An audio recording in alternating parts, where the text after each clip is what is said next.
this is the finished product. This is the turkey, the chicken.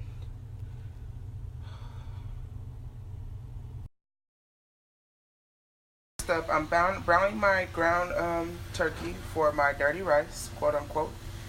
And I just have parsley on there. I have garlic powder, and I also have some of this on there, and some black pepper. Here is my cabbage. I wish I would have had a food processor so I could have finally chopped the cabbage, but this will work because, you know, cabbage cooks down and it'll be fine. And then this is my ground beef. I'm going to add also ground chicken.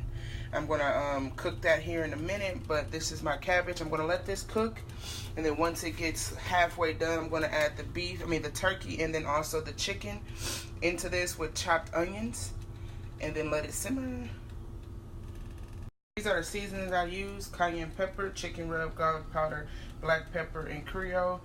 I didn't use that much coming out first because I do have seasoning in the ground turkey, and I will also put seasoning in the ground chicken, just so it'll all coincide basically. But these are the seasons that I use.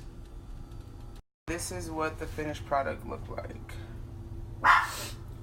I added, you know, it's spicy, got that cayenne pepper in there. It tastes like a little dirty rice mixture. It's not as brown as I would like it, but let it just cook a little longer.